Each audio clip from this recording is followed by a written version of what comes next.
Thanks for coming out, and thank you, Julie, for inviting me to speak at Google. I began working on this project in 1996. I was at a carnival, and I started looking around, and I saw myself and these young children marauding through the Midway, and I thought, well, this reminds me of myself. It started then generating my own memories, and I thought, well, if I have a memory of the carnival, surely others do too, and what does the carnival mean in our collective memory of Americana? I then started photographing and embarked on a nationwide adventure off and on for 10 years, going to different carnivals throughout the Western Plains in Wyoming, Nebraska, and deep in the hollers of Appalachia, along in West Virginia, and then the Central Valley here in California. My intention was twofold. One, to pay homage to the carnival as it represents Americana, to see if it's still relevant in today's society with a barrage of entertainment. Is the thrill of winning a teddy bear still as exciting today as it was 50 years ago? Also, I wanted to explore who the Carny was. Everyone has their ideas of a carnival worker. There was a saying told to me when I started this project about the Carny. Lock up your daughters, bring in your laundry, the carnival's coming to town. I wanted to know who these people were that created such a reputation. So my intention was twofold, to look at the carnival as pop culture and then also to look at the carnival as subculture. I'm going to go through some images and then read some from my book. What I'm reading are interviews that I conducted with different carnival workers. It wasn't me to tell their story. It was for them to tell their story to me and then to communicate to you all. So let's see. So the images are both in color and black and white. Obviously, the color to capture the Midway feel, to represent the pop culture aspect of the carnival, the bright lights, the colorful food, colorful games. I used a form of street photography where I would just wait and look for images that had classical representation. And then I would do portraits of those that I would come across.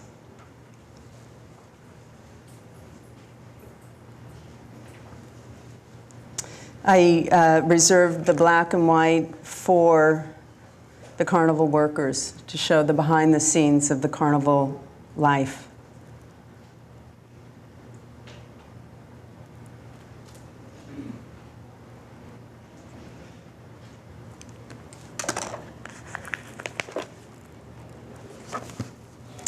This image is of a ride jock, and I'll just read you a little bit from Ralph, who this is. We're ride jocks, not splinterheads. Joinies, stick joints, games. Splinterheads are called that because they work around wood. Their joints are all wood. The rides are all heavy metal. We're heavy metal. This carnival life is a good life if you ain't got nothing else. This is where it's at. It's party town. We work all day and party all night. We throw down every night. We got a barbecue out there, steaks, burgers, hot dogs, beer. Every now and then there's a sweetheart on the road, just for fun. They're around. They don't last long though. Relationships just don't last long when you're out here and traveling around. We fight amongst one another. We knock the hell out of each other every once in a while. But that's between us. Nobody else could come here and do that to us. One day, Ted may walk up to Jack and take a 2x4 to his head. But the next day, some townie come up, jump on Jack, and Ted'll take a 2x4 to his head. We take care of our own. We discipline inside our family. We discipline ourselves, the few, the proud, and the in-between. One of the many things that I learned about the carnival is that it is a family. It's very much us versus them subculture. The carnival takes in all that mainstream society disregards.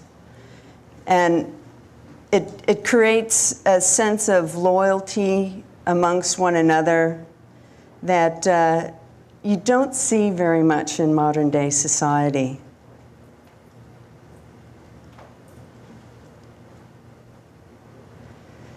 Those that perhaps have had lives that didn't turn out the way they thought they would have a place to belong and still feel autonomous. There's a lot of respect amongst carnival workers, a lot of allegiances to what they do.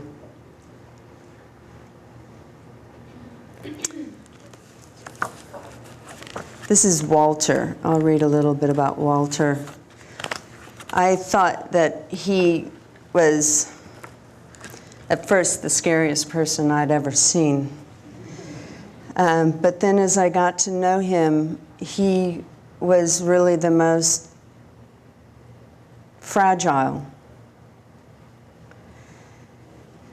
This is Walter, a ride jock. I've rode trains, been in the penitentiary for 5 years. You can't tell me nothing, show me nothing I ain't already seen. I've been there, done it, and I ain't afraid to do it again. I just don't want to do it again. I know if I don't stay on this show, I'm going to stay in trouble. The carnival keeps me out of trouble.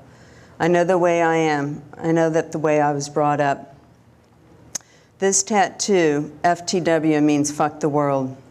I got tattoos, love and hate, on my knuckles when I was 14. I was a lover one moment, then a hater the next. The past 10 years, I ain't talked to nobody in my whole family. A couple of years ago, I was probably 6 hours away from them. Hey man, in 6 hours I can go see my mom, you know? I had to turn my head and go the other way. A lot of people on this show are my family now. A lot of people on this show care a lot about me, and they know what I'm about. This place gives me security. I think the craziest thing I ever seen was in Harvey, Louisiana during Mardi Gras. I had a 22-seat swing. All of a sudden, I heard a gunshot. I seen a guy hit the ground. At that time, it was like a herd of buffalo coming towards my ride. I stopped the ride and I told everyone, don't move, just sit. I got me a crescent wrench and got on top of the ride and wouldn't move. Gun or no gun, I got to protect myself and the man's ride. I had pride and joy in that little swing set. Now, who'd ever thunk that somebody that had steely eyes as he and these pretty intense tattoos would want to protect a little swing set and people he didn't even know that were dangling from the sky? It brings out the carnival brings out, I don't want to sound like too much of a cliche, the child in all of us, but it's what that child represents, that innocence and joy that we all want. And life's circumstances may bury those feelings deep within, but the carnival allows these people to allow that to come out and be a part of their life. I don't want to paint the portrait that all carnival workers are like Walter, or steely misfits of society. That's not true. There's a lot of families that live and work on carnivals. They do quite well. A lot of them live a very comfortable middle-class life. A lot of carnival shows will have schools for their kids, and they live in $200,000 trailers. But those are the people that own the carnival. It's very different than those that come to the carnival for a place to belong.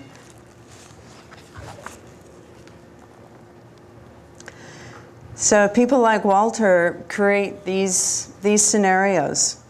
This was taken in Cheyenne, Wyoming at the Frontier Days.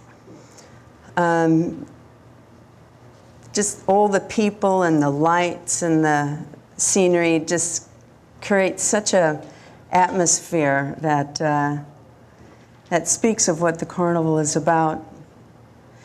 It's this autonomous fun zone that comes in the middle of the night into a vacant field. And by sundown the next day, it's this. It's just bright lights, twirling, whirling rides, the cacophony of sound and the smells of sweet spun sugar. And just as quickly as it is put up, it comes down. I loved photographing the people at the carnival. It's a place to socialize, to parade around.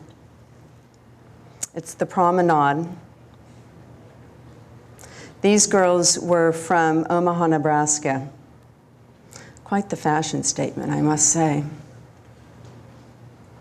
These boys were from West Virginia. This particular town where they lived, the carnival, as you can see in the background, it really isn't very much.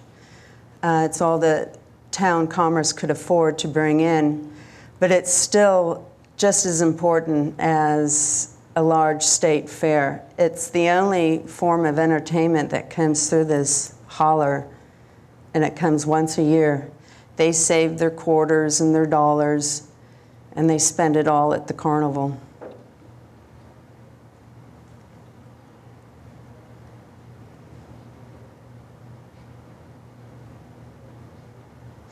You see people at the carnival, for instance, this presumably father and son sharing moments together. And you wonder if this little boy will remember this time with his father.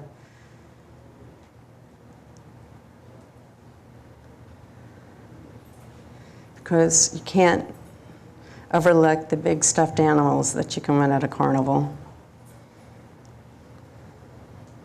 nor the rides.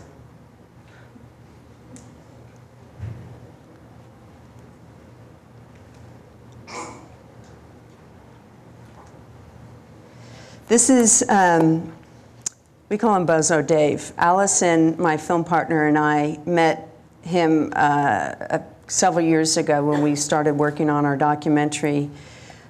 He works in the dunking tank. The dunking tank is basically sits in a cage above 4 feet of water, and he angers passers-by. He solicits remarks and tries to rile them up so much that they'll spend all their cash on trying to dunk him by throwing a softball.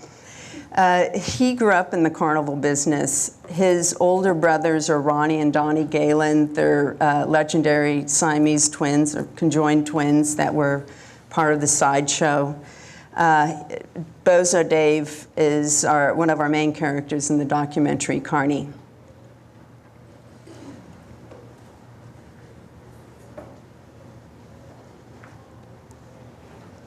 So you have carnivals represent this capacity, and they represent this capacity.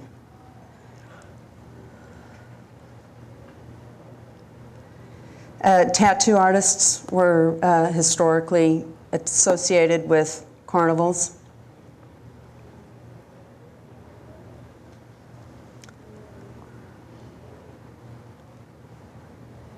I find the prizes that you can win very unique.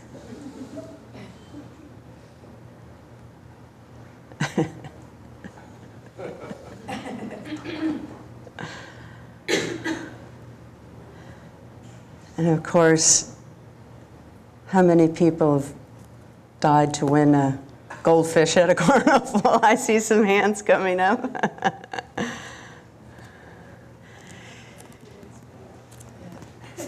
Trying to capture moments like this one was my aim. Excuse the pun.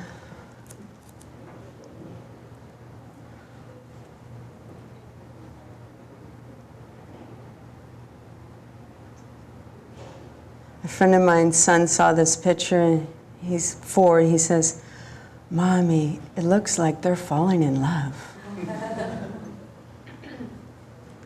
And of course, the corn dogs. And the ice cream.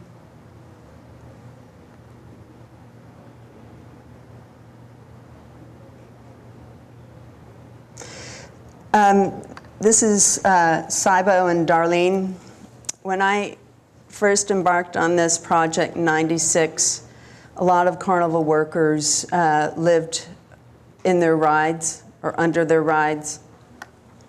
Nowadays, they're bunkhouses that they travel, that they live in. I thought this was a unique situation.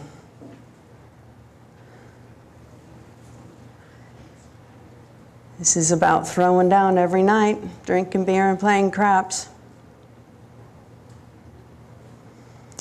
This image, I think it's the end of the season and they're getting their bonus pay.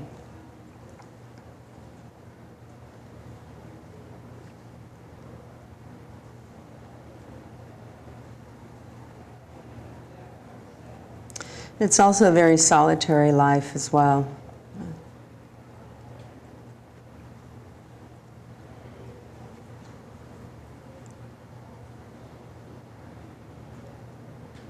This is Paul. I befriended a lot of these people. Throughout the time of working on this project, I've kept in touch with many of them. Paul in particular, he lives in a nursing home in Nebraska, and I go up and visit him quite often.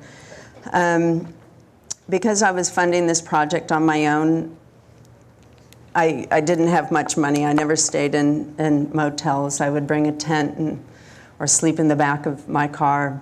But oftentimes I would set up a tent on the fairgrounds in the back lot. And the carnival workers thought that was so bizarre. Like, why would you want to stay here? But, you know, for one, I too wanted to be a part of a community. Going out and traveling by yourself throughout the country gets pretty lonely.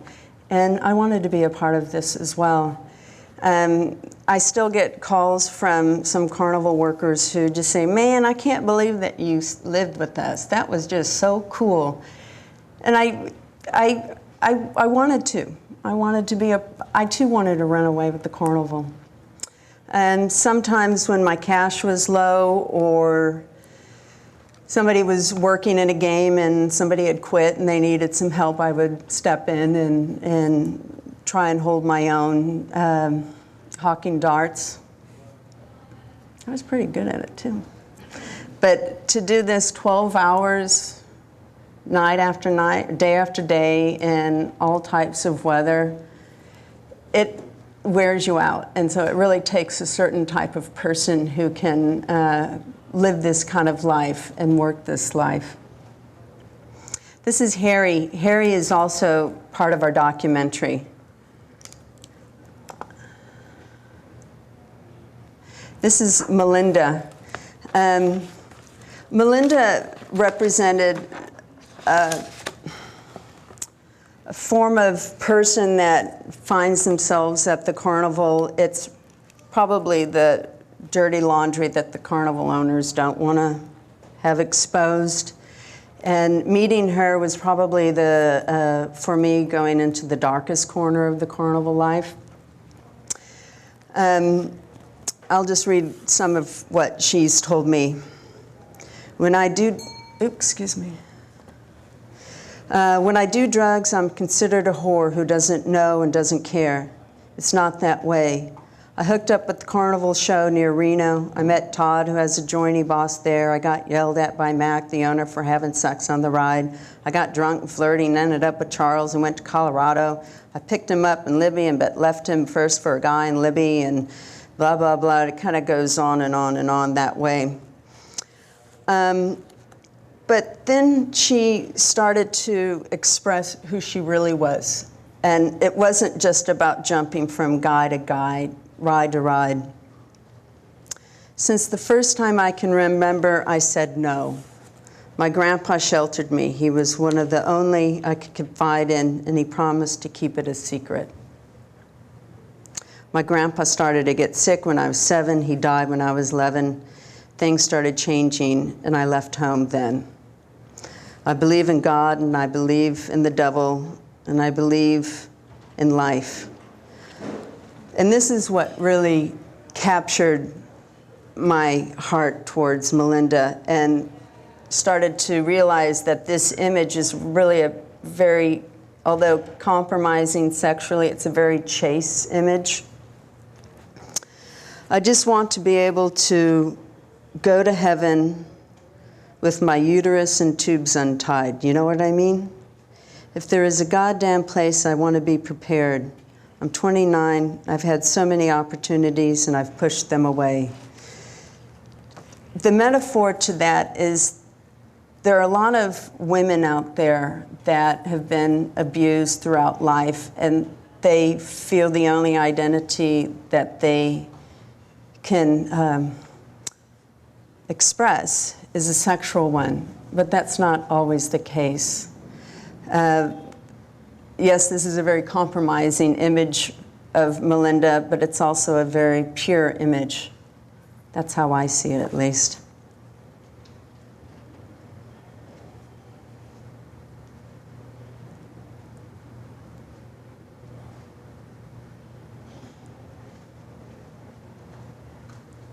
He was so proud of winning this little Pooh Bear.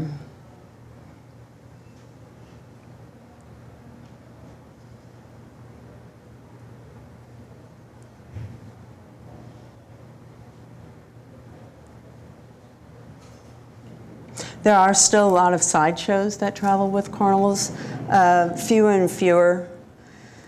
The giant snake, of course, is just a big boa constrictor, but nonetheless, it scared the heck out of this little boy as he's scrambling to leave.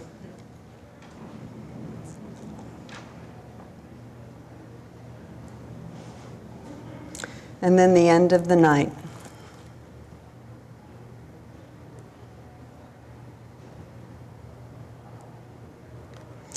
So that's the slideshow. I can then show the documentary, the 4-minute trailer, and then we can open it up to questions. Are we okay time-wise with that? Okay. C-A-R-N-Y, Carny.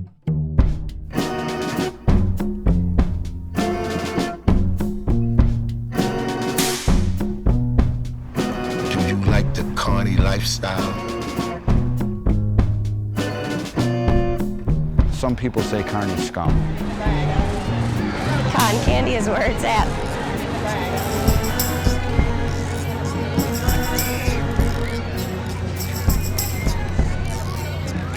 One game for 2, 3 for 5. How about you, Carolina Blue? Come on, guys. Fire. Give me a juicy one. I knew it. I knew it. He makes me look good. Pay for those, Daddy. Pay for those games. We're all the way up top. Well, who's it gonna be next to Duck Main round the clown? hey, now don't be talking about my mama. I could have been your daddy, boy. Hey, honey, that's a real pretty blue dress you got on. Was that included with your Malibu Barbie? He is too good. I'm back. Hey, Daisy Duke called and she wants her shorts back.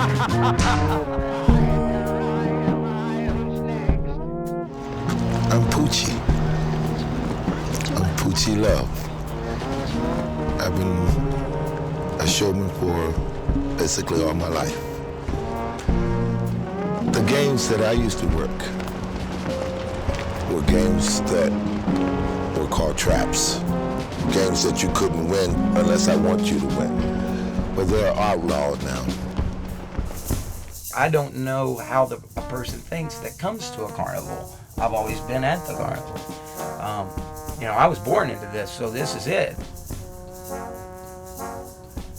My family owned some carnival rides, and then my brothers, Ronnie and Donnie, the Siamese twins, Ronnie and Donnie were on exhibition.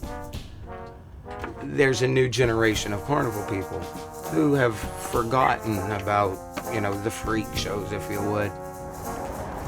My name's Rebecca and I'm 21. I joined up at the fair in the middle of July. I wanted to get away from everyone and everything. I figured I'd be able to think out here. Where I'm from, I don't know. It's a lot of drugs, a lot of drug addicts, and a lot of retired people. There's nothing there. The Claw is a good ride. Spider, the Wave Swinger, that's my favorite ride. You're just, I don't know, it's like you're floating. Yeah, you have a lot of time to think. You know, when I was younger, I got into a lot of trouble with the law because I was on my own. Did a lot of time for it. When I first came out here, I was just like a lot of these young guys. I picked up over 100 girls in less than 6 months out here and did whatever, wherever actually out here. In my town, if you're at all different, it's bad. If you have goals that are different than anyone else's, or you want something bigger or better for yourself, or you want a haircut that's different than anyone else, it's extremely hard. But here, I never feel like the strangest one. I want everyone to think that I'm happy. And it's hard to be at a carnival or be at a fair where everyone's supposed to be happy and upbeat and be sad. It almost makes you more sad that everyone's happy and you're not.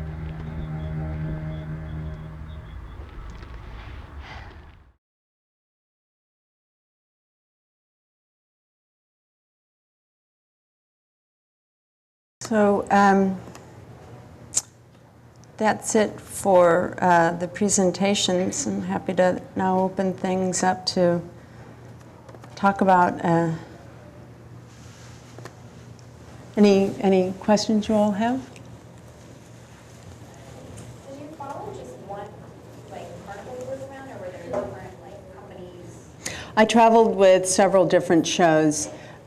Carnival shows will stay to a particular region just because what they call the jumps have to be within several hours time-wise and just the cost of a jump. Sometimes with some shows that are so big it costs $10,000 in diesel fuel just to make a jump 5 hours.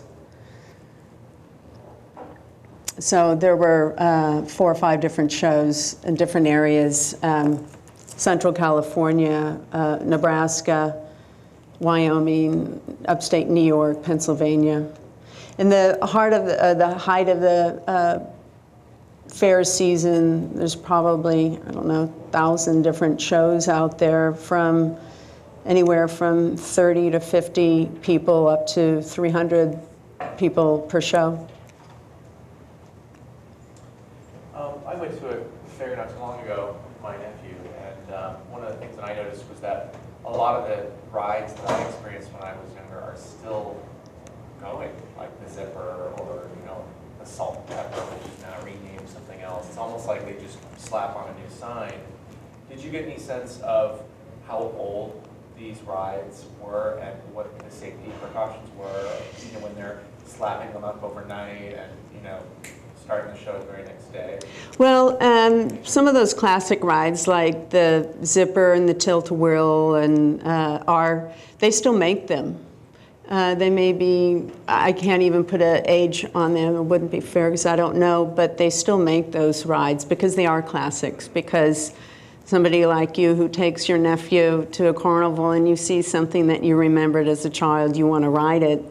Or not ride it. It depends on how you felt afterwards. But I always thought that the carnival rides were some of the safest compared to, let's say, stationary rides at large amusement parks, because they are manhandled on a daily basis, and they're gone over with fine-tooth combs, dismantled and remantled. When I think about carnivals, I mean, the image that comes to mind is Ray Bradbury short stories, and that's 50 years ago, whatever it was, and it's almost a surprise to see that it still exists as a culture. I mean, do you think is it a different thing now from what it was 50 years ago? Oh, yes. Well, that was one of the reasons why I wanted to embark on this project, to see where the carnival fit in modern day society. They're much cleaner. In fact, a lot of modern carnival owners want to even change the name from a carnival to a traveling amusement business, basically calling themselves like a Disney on wheels. And if, as a spectator, I am not really interested in having everything homogenized. I like the carnivals of the yesteryear, and they had a lot more character to them. The agents, Poochie, whom you saw on the documentary, how he's grinding, and they've got this little shtick. It's more, it's entertainment, that you're getting these little bits of entertainment, trying to have the agents bring you in the town marks. And so a lot of the heritage has been swept away. You can't win as much money as you used to. The gambling games have been outlawed. And I suppose the other side of that is, are they still going to be around in 10, 20, 30 years? I sure hope so. I mean, carnivals aren't just a part of the American fabric, it's universal. They have carnivals throughout all of the world. And boy, I sure hope that they're still around. The rate that fuel's going and insurance, it's going to knock out a lot of the smaller shows, that's true. They just won't be able to afford to travel. Can you talk a little more, like, what's the hierarchy? Like, you said it was a family carnival, or do people sometimes own like their own little booth or a ride? Mm-hmm. How does that work? Well, if you're born into the carnival business, it's a business for the most part. It's a business, and people can. It's usually a family business, 4 or 5 generations of carnival people, and then they inherit the carnival, some rides and concessions. That would be the popcorn popper and the lemonade stands, and then the games where you win teddy bears. Those are owned by how do I put it? Not really conglomerates, but let's take one particular show. There may be 3 or 4 families that own aspects of the carnival, 3 or 4 rides. And some of these rides, we're talking in the millions to purchase. So it's a pretty big investment. The workers, they get a salary, kind of breaks down to $2 an hour. We discussed that in the documentary. So labor is fairly cheap, but again, things are changing a lot. A lot of carnivals are bringing in people from Latin America, giving them work visas, and just putting them on a salary as opposed to a commission, which is what a lot of the agents work off of. So there is a hierarchy. If you own games and rides, you can bring in pretty good amount of money. And then you hire people to work for you, and those are some of them are just kids that want to travel for a summer. Some of those are people that I mentioned earlier that just want a place to belong. So in the business sense, it's a business. So I know that this is, it's pretty far away from carnivals, but I did think about something like Cirque du Soleil and how, you know, it's a very different form, yet there's some similarities there as well. I wonder if you know much about Cirque du Soleil and how it compares to this, knowing that it's very different. And So, you just thought about, you know, how those are two very different forms, and, you know, like is one the future and the other, you know. well, Cirque du Soleil is just such a hybrid of circuses. It's so unique. But if I can answer the question by comparing carnivals and circuses, they're two very different, and they don't get along at all.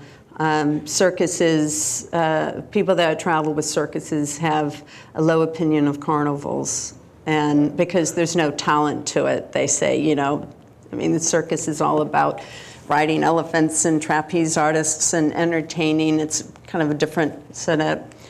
At one time, carnivals and circuses did travel together. That's where the term Midway comes into play. That would be the main promenade as you're approaching the big top.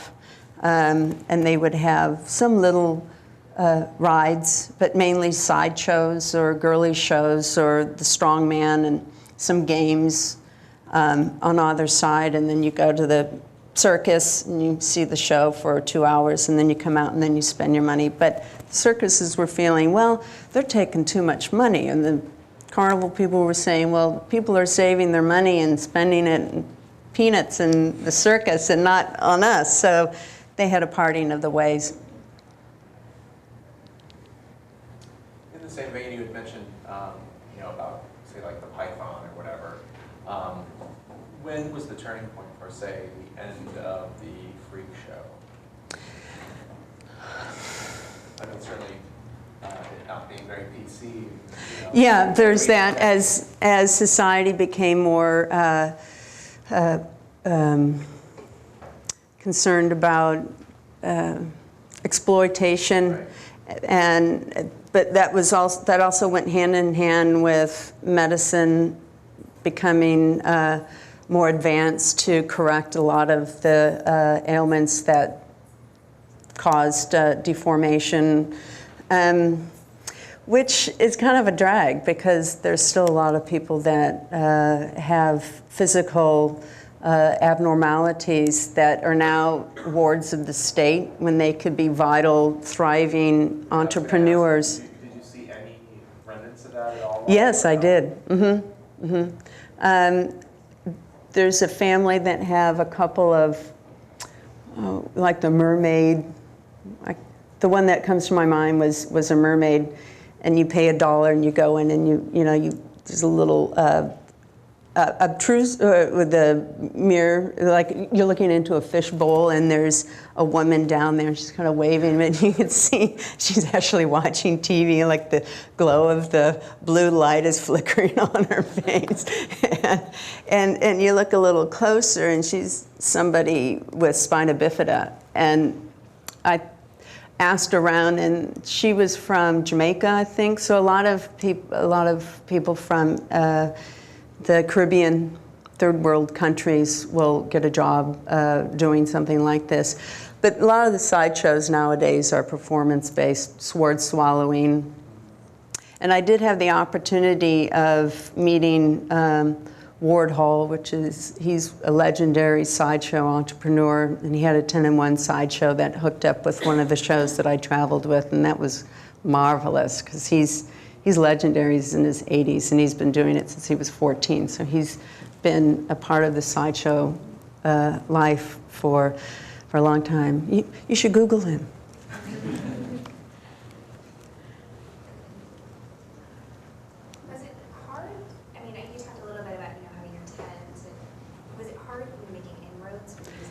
Yes, it was.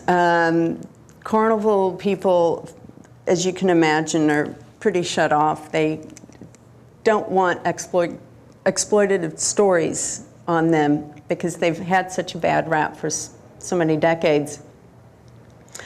So I did have a hard time initially breaking in to befriending some shows. But after a while, they understood that really what I was trying to do was tell their story, and that it wasn't just a sensational piece. And I hope that that comes through in the book. I never wanted it to be a sensational piece, but to pay homage to the carnival and to give the carnival worker their own voice, to tell us who they were.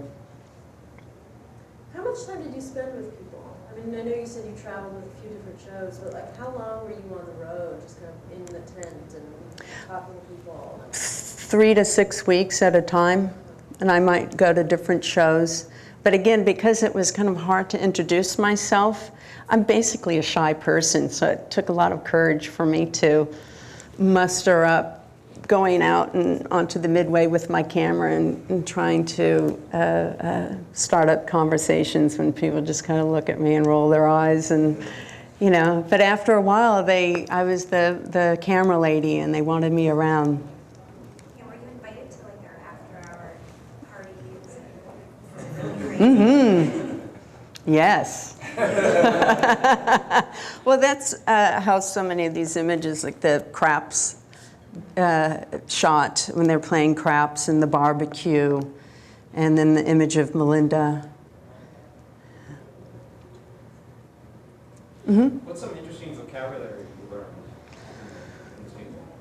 learned? Let's see.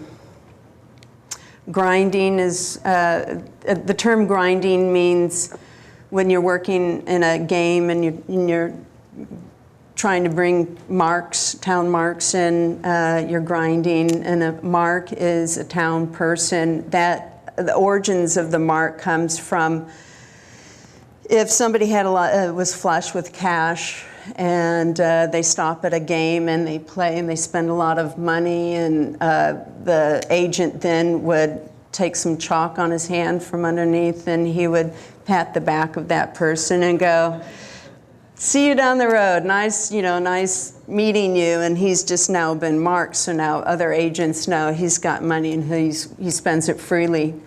That's the term mark.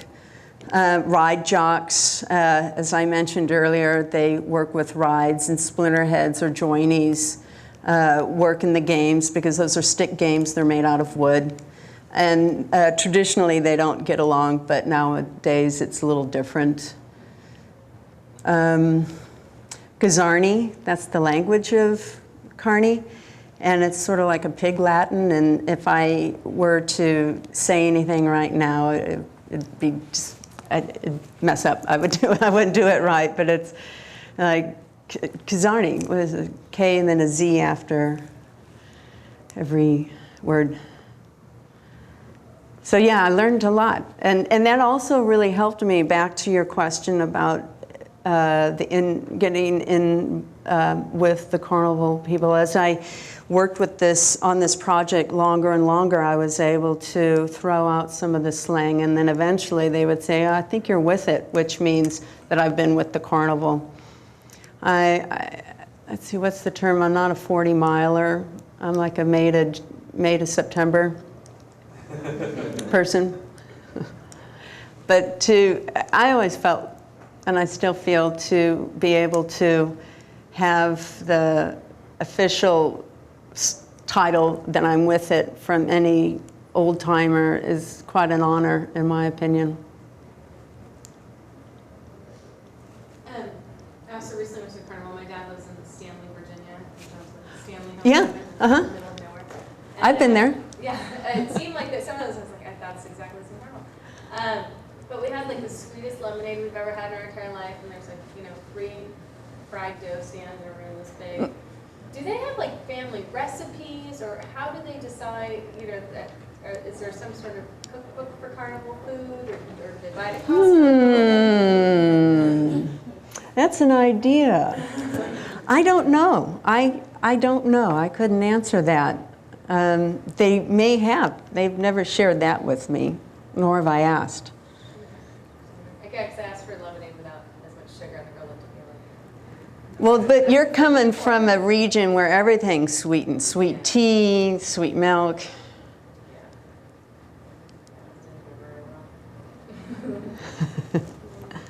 Did you have any fried Twinkies? No, they didn't. I was actually hoping that they'd have like fried Nutter Butters, and they didn't have it. It wasn't that elaborate. It was smaller than that. Because I have friends that are from Dallas, and they have like they go to the state fair there, and it's fried anything. Yeah. But yeah, they only had fried dough, and they had 3 fried dough stands, so I didn't know they didn't mix it up. Yeah, the competition must be a little tough. They must be owned by the same family. Yeah. Did you eat any fried dough? Did you eat? I would allow myself once a day to have a little treat. You know, I'm at the carnival. I still wanted to participate.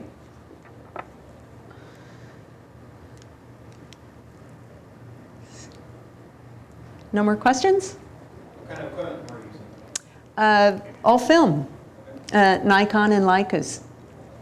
And then with the documentary we shot on video, mini DV, and Super 8. Kodachrome 40, I think we were one of the last productions to work with Kodachrome 40 since Kodak phased it out, in Super 8 form at least. Was that then a nightmare to process and get all that side of things taken care of? I think we were able, up until probably the last time that we shot, we were able to still send it to the official lab in Switzerland. But in Kansas, Parsons, Kansas, I'm trying to think of the name of the Dwayne's, they still do Kodachrome 40. They've stopped becoming an official Kodak lab, but you can still get Kodachrome 40 processed there.